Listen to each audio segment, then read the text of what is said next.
As a remote worker, you find yourself sometimes isolated because your entire community is online. And so it's really easy just to stay inside and stay at your computer and not have a reason to branch out. That's Taylor Allen. In 2018, Taylor was a recent college graduate who had taken a remote job. That meant she could live anywhere. So she went to Florida. But the glamour of working from the beach wore off fast. I had no reason to really leave my house unless I was, going to the beach or going to the pool. Taylor's main source of community at the time was an online church. I followed Transformation Church pretty religiously, no pun intended, and just really was captivated by the pastor and felt really supported by the community, even online. And so I was just curious where his church was. And I looked it up and I saw that Transformation Church was in Tulsa, Oklahoma. And I was like, all right, there is no reason I would ever find myself in Tulsa. I don't even know where that is. Then, in November 2018, she got an email with an interesting subject line. Work remotely, get paid $10,000 to move to Tulsa. It was an invitation to apply to something called Tulsa Remote, a program designed to entice remote workers from around the world to live in, you guessed it, Tulsa, Oklahoma. The prospect of being able to have a faith community to join and a community in general, that was really the impetus for me applying. She sent in her application and waited. And then, one day... I remember exactly where I was. I was at a restaurant with my mom and my stepdad, and I got an email from Tulsa Remote, and I was like, oh my gosh, I'm hearing back. And the email said, we have been overwhelmed with the response. We've gotten over 10,000 applications. We weren't expecting that, but we want to invite you to interview. Taylor really wanted that spot, so she got to work. I'd really done my research about Tulsa and the organizations, NGOs, initiatives here that really spoke to my interests and my passions in ways that I could give back and be connected here if I were to make Tulsa home. She was accepted, and 1 short month later, she was moving. I moved sight unseen, so I'd never been to Tulsa. Without ever visiting, wow. Without ever visiting, yeah. So I was number 4 to ever move with Tulsa Remote. So I was early guinea pig. Wow. And that forced me to really connect with the community and local Tulsans. And so last March, when I moved to Tulsa, all the way to March of, what's this year? 2020. I too would like to forget what year it is. Yeah. March of 2020, when my year was up with the program, I remember that day and realizing, wow, Tulsa is home. And I do not see myself leaving Tulsa anytime soon. And Tulsa Remote obviously wanted to keep me because they offered me a job. Nice. So that helps as well. But it was that sense of community, that connection. The opportunities are endless in Tulsa, and I love that. So this timeline is pretty remarkable, Taylor. What do you think about it? Because March 2019 to March 2020, you're like on the forefront of this movement. March 2020, COVID happens. Obviously, the world changes, and this idea of remote work is now on everybody's radar in a way that it wasn't even a month before, right? So I'm curious, how did COVID change the way you think about remote work for you personally, but also kind of where it might be going for everybody? Yeah, I think a lot of people are remote forward now. I remember telling people that I worked remotely, and there was a huge question mark with what that meant. And now it's the norm. Also, it's making me realize that as a remote worker, where you live matters. And we see so many applications from people in New York and in California who are just ready to flee the coast, ready to flee higher cost of living and to move to Oklahoma to have space and to have openness and have open air and clear blue skies and an opportunity to connect with community. So COVID has made me realize how convenient remote working is, but also how it really is our future. Welcome to City of the Future, a podcast from Sidewalk Labs. Each episode, we explore ideas and innovations that could transform cities. I'm Eric Jaffe. And I'm Vanessa Quirk. In this episode, we're exploring an idea that could change not just the way we live in cities, but which cities we live in, too. Remote work. So, Eric, we've been working from home for about 8 months now. I hadn't noticed. Yeah. So how has it been going? How has remote work been for you? In a lot of respects, it's very challenging. My wife, Janine, she also works from home. She's worked at home this entire time. And, our marriage is great. You guys are still married, just for the record here, despite 8 months of cohabitation and co-working, right? Yeah. No, I mean, there are definitely challenges. Yeah. But when it comes to the podcast, this has actually been a breeze. I mean, this is the one thing that got better, I think. Yeah, I agree, actually. I mean, we used to, every single time we had to record a podcast, we used to make sure we had this one booth and we would get in there. Mm-hmm. I would even sometimes jerry rig it so the air conditioning wouldn't come on, so we would get the perfect sound quality for our podcast. For you listeners. Just all for you guys. And then, as soon as we were recording from home, we were like, oh, we can just set up a mic in our bedrooms and it's fine. Yeah, if there's a picture in the dictionary of a super spreading event, it would be that little podcast booth with 4 people crammed in and stuffy air floating around for an hour on those little tiny seats. Yeah. So from a podcast hosting perspective, remote work has been way better. And in fact, I think we'd continue to do it this way, even if the office opened back up. Wouldn't you think? Yeah, I think so. And it is interesting because there are a lot of companies that, we've been reading about that are starting to offer this option to their workers, right? You don't have to go back. You could be remote indefinitely, maybe forever. What would you do if you had that option? Oof. I mean, that's a tough one. I mean, there is something attractive about going somewhere with more nature, somewhere cheaper, right? Working from there. But I don't know, even though I don't miss the booth per se, I do miss the office. I think I would go back. To be honest, I'm not going back. I'm not going back to that old way. It was taking too much out of me. I'm not going to deal with it.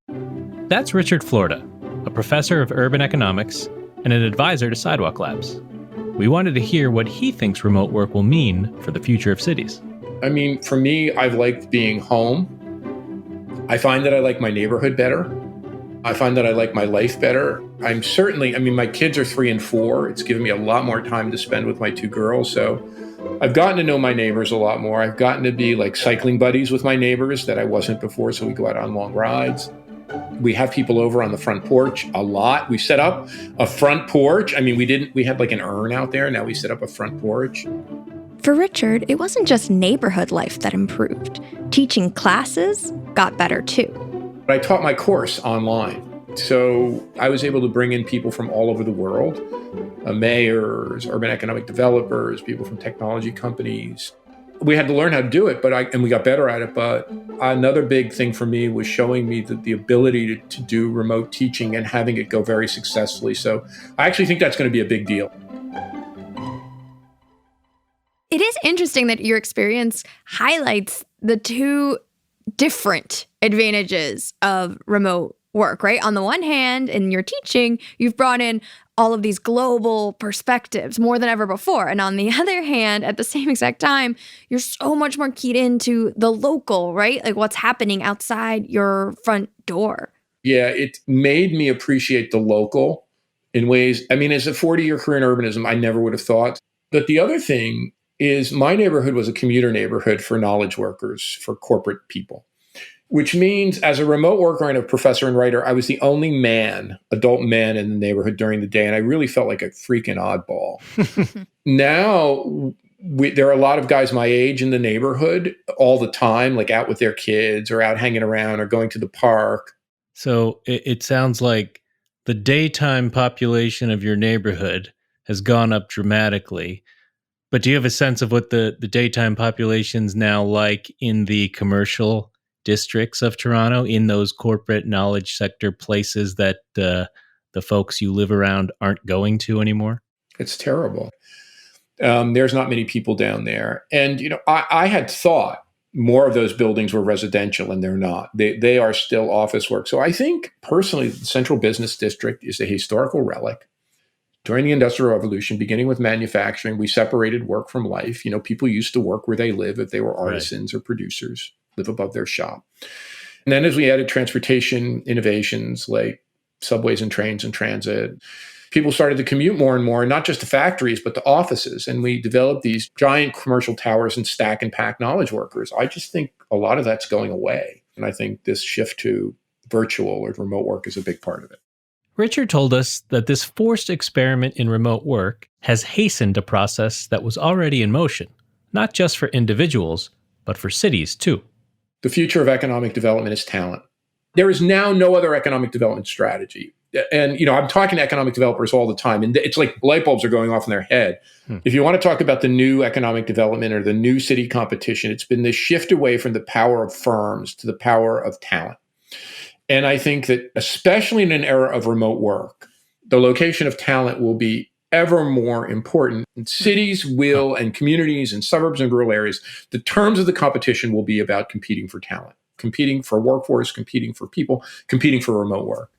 So the big question is, in an era where every city must now compete for remote workers, what can cities do to attract them? There is a place that has a really compelling answer to this question. Estonia. Believe it or not, the small Baltic nation of Estonia is one of the most digitally enabled countries in the world. For years, I'd been reading about its remarkable transformation, and in the summer of 2019, I decided to go see it for myself. And although I went before COVID, Estonia has only become more relevant in a post-pandemic remote world. But I'm getting ahead of myself. Let's go back to 2019, back to when traveling was still a thing. Ladies and gentlemen, welcome to Tallinn. The first stop on my journey was to the E-Estonia Briefing Center in the capital city of Tallinn. That's where I met Anett Numa. So my name is Anett, and I work in Estonia Briefing Center as a speaker. Anett explained that to understand how Estonia got to where it is today, you have to go back to 1991, back to when the Soviet Union collapsed and Estonia gained its independence. It was very easy for us to build everything from a very scratch. So as we didn't have any kind of system here yet when we gained independence. And luckily, Estonia had a very young government and our prime minister was in his 30s at the time. And then he said, okay, but what about technology? Maybe technology is just able to help us.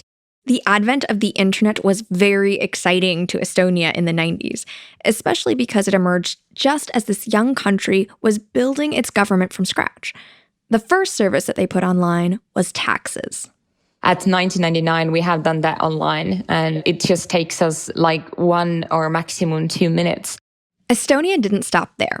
They wanted every single government service to be accessible online. And to make it work, they issued a mandatory ID card for every Estonian citizen. It's like a driver's license, a library card, a health insurance card, a coffee shop loyalty card, all rolled into one. You can even use it to vote online, wherever you are. The last time when we had elections, I was having my vacation in Maldives, in a paradise island. Yeah. And I was just lying on a beach. I grabbed my laptop. We had internet connection there, and I voted for the candidate I wanted to. And have you found that the fact that you are so digitally enabled, has that also convinced Estonians to stay and not necessarily leave the country? I used to live in France. I did my master's studies there. And the reason why I'm back here in Estonia is not the weather. Right. So, I mean, it's raining and it's cold. And I was living in a beautiful French city. The reason why I came back was 100% the ease of life. And that's not the only one. While I was there, I met another Estonian who had just returned home. I just moved back from US a few years ago. That's Sten Tamkivi. He's the chief product officer at a company called Topia, a startup that helps companies manage their global workforce. He was thinking about the question of how to compete for workers years before COVID was on anyone's radar. We are in a world where every single government, would it be every single city or every single country, is competing for every single citizen. The only difference is, do they know that? And are they doing something about that or not? And to Sten, ease of life, that's Estonia's competitive advantage for attracting remote workers who can choose to live anywhere. The top talent in the world in any field is free to choose where they live and work and what do they do they do with their life? Where are they happy and fulfilled and make most of their potential?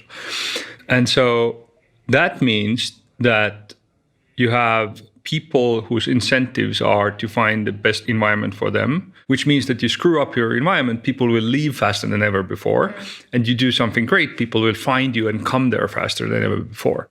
In the early days of his company, Sten and his team did some research to see what draws talented workers to cities. There was some criteria that were always sort of still high up. Clean air. So it's like a Maslow pyramid, sort of the staying alive kind of matters. And tolerance for minorities, which just because of the nature of people who, by definition, when they move to a new place, they are the minority, they are the immigrant. And like a few, this basic core sort of human safety things are relatively high up. But from there, it's a Wild West. It's everything. Somebody cares about proximity to mountains because they're a snowboarder. And anybody who has kids, immediately education quality goes to number one. Right. So there are like pockets like that, but it's less uniform. Sten became convinced that what cities truly need is something that makes them stand out, something that makes them unique. What is your distinguishing factor? What's your unique selling proposal that you have for the world? It might be your language, your culture, your heritage. It might be something future-looking. In Estonia, it's definitely the latter. Thanks to its forward-looking digital infrastructure, Estonia is perfectly set up to attract remote workers. Workers like Chantel Rowe. I've lived in London and Bristol, and I moved to Switzerland for a year and lived in Geneva, lived in Paris for 5 years. She's lived and worked in a lot of places. San Francisco and now Estonia. So kind of experienced the gamut of how easy it is to get set up in a country and what those pain points are. I mean, I bounce around every 3 to 4 years. I know what's annoying. Getting a social security ID number, getting your healthcare set up, getting a bank account set up. All these things vary in terms of complexity. But in Estonia, thanks to that ID card, it isn't complex at all. To show me how it works in action, Chantel took me on Tallinn's transit system. As soon as I got my ID card, I registered my ID card instead, and now it just taps through. And it's free, which is cool. It's totally free, yes. So, and which stop are we going to? We are going to Virukeskus, which is just a center stop. Chantel took me to an ordinary supermarket for a not-so-ordinary shopping experience. So, the first thing I'm going to do is tag my card. Oh, okay. It knows that I am English-speaking, so It puts my little gun in English. And now we go and shop, and I check myself out as we go along. Wait, I'm confused. What is this? You called it a gun, but it looks like a remote control. What is it for? So, we will scan the things as we go along and walk out of the store. Oh, cashierless. Cashierless, correct. Oh, that's neat. So yeah, it's super fast and easy and trust-based, which I like. But it's not just the shopping that's easy. Thanks to that ID card, Chantel has access to everything. It's all easy. So having this identity that ties to just me, I'm a person who lives in Estonia, has made everything easier to get access to. It's been an incredibly easy transition. So it really sounds like Estonia is perfectly set up to attract remote workers. Mm-hmm. And remember, I visited Estonia in 2019, right? I think it's even more attractive now post-pandemic. In fact, I called Anett back up just a few weeks ago and I asked her, how has Estonia navigated COVID? And how'd they do? She said it was surprisingly seamless because everything was already online. Schools, offices, government services all went remote basically overnight. And so the only thing that's changed for Anett is that she now has a new title of Digital Transformation Advisor, and she's getting more interest from countries looking to have their own digital transformations. I mean, that makes sense to me, Right. Especially now that COVID has made more people see the benefits of going remote. Mm-hmm. But I have been wondering, as much as digital infrastructure could certainly attract you to a place, I wonder if it would make you stay. It's a good question. I think for some people, probably yes. But others are definitely going to need more. I mean, think about Taylor Allen from Tulsa Remote. For her, it wasn't about digital infrastructure at all. What took her to Tulsa and what made her stay was the social infrastructure, the people. If you think about Tulsa Remote, the skeleton of it is an economic development project, right? We're moving people to Tulsa who already have jobs, and therefore they're going to be investing financially and economically into Tulsa. But the skeleton in and of itself is not enough. And so the heart of this program is that community aspect that is creating a really promising environment, not only for Tulsa Remote members, but also for the city of Tulsa. And so far, they're succeeding. Most people who do the program end up staying. We've only had a handful leave. We've invited 320 people to move to Tulsa, or seen that many move so far, and we just keep growing. That's exciting. The more these remote workers put down roots in Tulsa, the more they're investing in their new communities, the more Tulsa will be able to grow and improve and attract even more workers. It's a virtuous cycle, one that allows Tulsa to compete with other cities, but in a way that stays true to Tulsa. We're not trying to reinvent or make another San Francisco or another Austin or another Dallas or another New York. Tulsa is Tulsa, and we're looking for people that are passionate about what Tulsa has to offer and helping cultivate what's already here. We want people to feel like they are connected and a part of the fabric of Tulsa as a city. And it's being a part of that fabric of Tulsa that has given Taylor the sense of identity and community that she'd been looking for. After my workday is up, I have a community that I can go hang out with. I think the sense of community outside of the home really helps alleviate the feeling of being isolated and confined working virtually. Everywhere I go in Tulsa, I feel like I have a name. Like I'm not just a number on a subway or a number at a gym. I mean, there is that close, genuine connection and relationship building that's being cultivated here that makes you really proud to call Tulsa home, that makes me proud to wear my Tulsa gear and wave my Tulsa flag. If before I spoke to you, I would have been like, okay, the city needs to have like, I don't know, a brewery, a coffee shop, good Wi-Fi, and I don't know. And like, that's what you need to attract top talent. Didn't think about it because you show up to the brewery, you show up to the coffee shop, but what if people aren't kind? What if people don't want to talk to you? Right. You know, that completely strips the experience. I think New York only has those kinds of coffee shops. Yeah.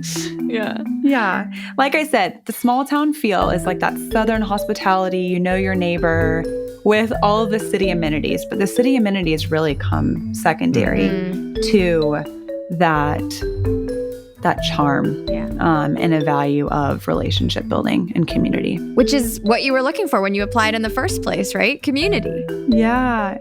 You were seeking it and you received it. Amen. Yes.